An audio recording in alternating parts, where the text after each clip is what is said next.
So let's imagine something real quick. Some math, rather. Let's take a creative mind, story ideas, years of art, content, hours of pacing just working on the projects alone, perfecting them as time goes. Now add a plus sign, and now we're going to imagine a guy, a little bit on the procrastination side, a gatekeeper, a solid gatekeeper, master overthinker. It shouldn't take a genius to figure out you get this nigga right here. And if I had to guess why I'm like this, it's just because I'm stuck between improving more before I showcase anything and like putting out the full process to get people on the journey. So, if you recall, we tried the Mythic Anatomy series before. However, I didn't enjoy my approach. I didn't enjoy the quality, the execution, none of that. It was just a flop. And I feel like I'm going to keep making flops. So, what we're going to do is we're going to keep throwing out bricks until we eventually make the shot. With that being said, let's just restart. My name is Micah. Welcome back to the channel. And today we'll be officially exploring the universe of my series, Mythic Deviation.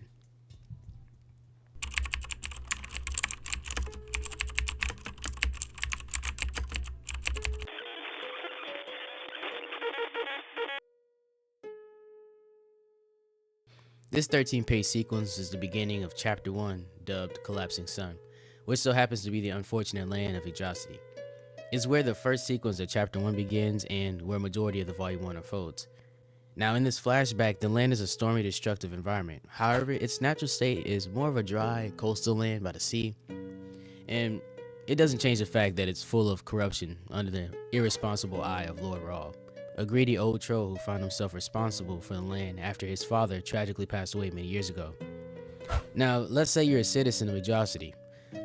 Yggdrasil is breeding grounds for murder, theft, desperation, and etc. Markets and shops are scarce due to fear of robbery or mistreatment. Not to mention, finding a currency to consume is almost impossible here. So, if you're determined not to go out of business, survival itself is a huge obstacle for Yggdrasil. If you want pocket change, you'll have to discover your choices of occupations. If you want pocket change, you'll very soon discover your choices of... Oh, goddamn. I can't speak all of a sudden. Survival itself is a huge obstacle for Yggdrasil. If you want pocket change, you'll soon discover your choices of occupations are very slim. You got fighting against strong beings in Yggdrasil's arena. If you're lucky enough, you'll discover the secret organization of bounty hunters ran by the corrupt Lord Ra. Or maybe you can enlist in his group protecting the land of Yggdrasil from creatures called the Deterrents, and that's assuming your species isn't of low reputation.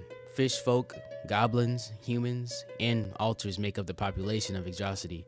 Your life as a citizen in Yggdrasil is a roll of dice, quite literally, which I believe is a perfect setting for the introductional tone for Mythic Deviation's story. So your character is most likely poor, dead, or depressed. So why not just leave Yggdrasil? You probably won't believe me if I say Mythic Deviation is full of mythical creatures, ranging from dangerous tribes of trolls who launch coordinated attacks to wendigos who rampage the land, starving from weeks of no food. The term for unclaimed territory is dubbed outskirts, which so happens to be where our protagonist, an unfortunate roll of dice, resides. Not me messing up my own script, bro. Now I gotta get my journal. Altars. Beings with the power to mimic the traits of creatures both mythical and real. There are a total of 5 divisions of altars, being the basic archetypes of animals. But in order to understand Nuri's character, we will focus on the most feared and destructive division of them all, the reptiles. We're talking mass terrorization, theft, dominance, and even civil conflict in their own group. Now, I'm not going to spoil the details of the scenario, but I will say the division was so uncoordinated and chaotic that all the other altars just teamed up to destroy the reptile division over time, leaving Nuri as the last possible reptile from the altar species. It's not hard to see how this is an obstacle in Nuri's way, developing a strong goal of survival, but don't let that simple goal distract you. Do not, because when I made Nuri's character, I put layers into issues like survival, his race, mythical creatures, starving, Yggdrasil itself, the turns, and the most problematic one yet. Nuri is paralyzed from the waist down, and the only way he can walk is through his ability, which at times consumes way too much energy. All of these factors led to Nuri's personality coming off cold, allowing his actions to speak for him, as well ruthless and dangerous. I'm very determined to show how it is hard to survive in the world of Mythic Deviation, especially in the case of our main character who has the world itself against him.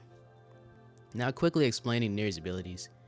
Being an altar of the reptile division, Nuri can use claws, climbing, camouflage, and other unique abilities to mimic reptile behavior. A simple power on the surface level, but however, as the story goes, complexity will be added in little droplets. The world of Mythic despises reptiles. In Atrocity, there's a law of association that claims any relationship with reptiles will be met with execution. Even talking about their name could get you in huge trouble. But there's some exceptions to the hate when it comes to Nuri. Introducing Haley Jania, a bounty hunter in Atrocity who met Nuri on a mission, and the reason why Nuri found the bounty hunters in the first place. She is also an altar, however, in the invertebrate division. In many ways, she can see herself in Nuri, yet this is not at all mutual. Their relationship is oil and water. I strive to show the theme of dream and reality with their relationship in the story. Moving on to Lord Ra, the Lord of Atrocity. He shares his boss relationship with Nuri, fitting along with shaping Nuri's survival in Atrocity. He is a guardian to Nuri, giving him shelter, food, all that comfort stuff. And so they share this mutual relationship as Lord Ra sees the value in the reptile division. However, being the lord of this land, it's best they keep this a secret if they want to live.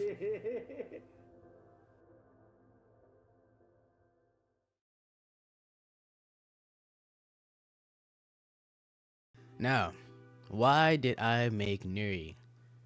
Since this is the first episode, why did I make Mythic Deviation? Now, sit tight.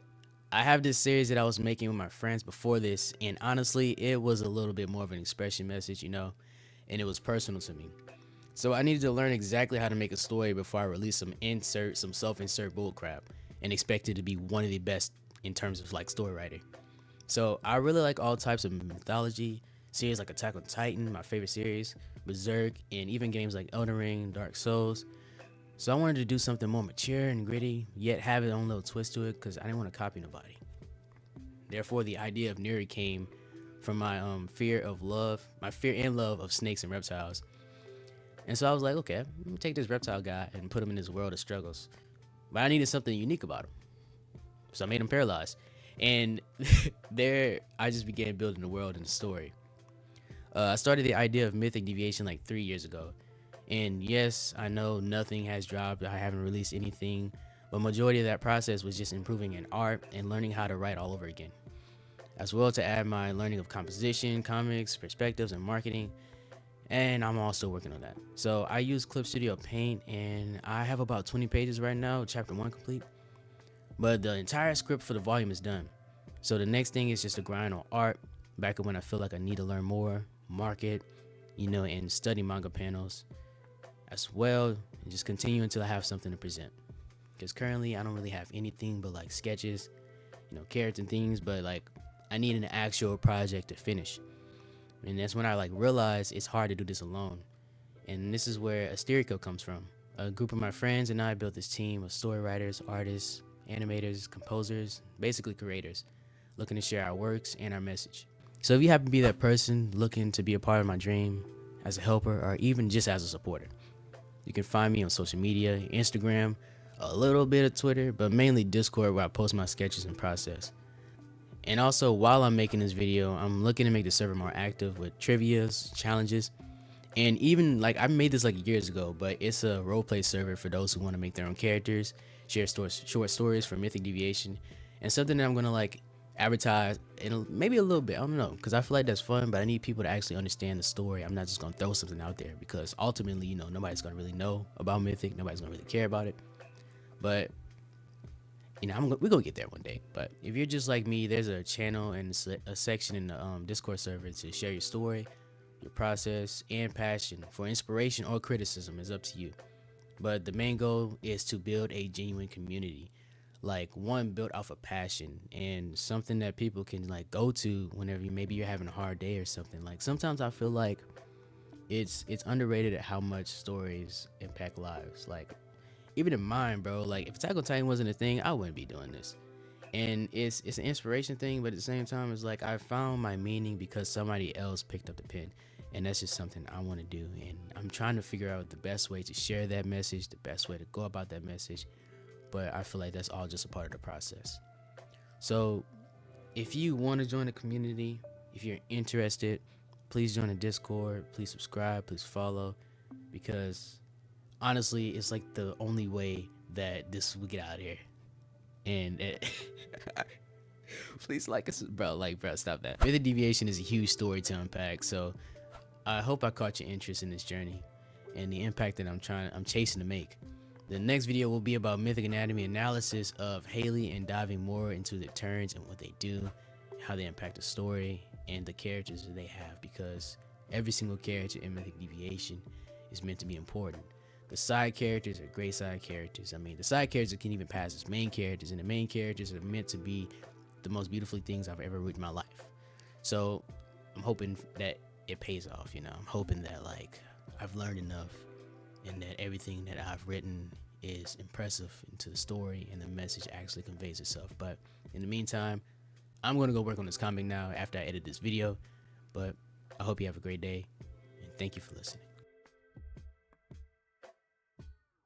Lord Raw sees a value in the reptile division. However, being the Lord of the Raw, damn. The Lord of the Raw, like, bro, what? However, being the Lord of the land, it's best they keep this secret if they want to live.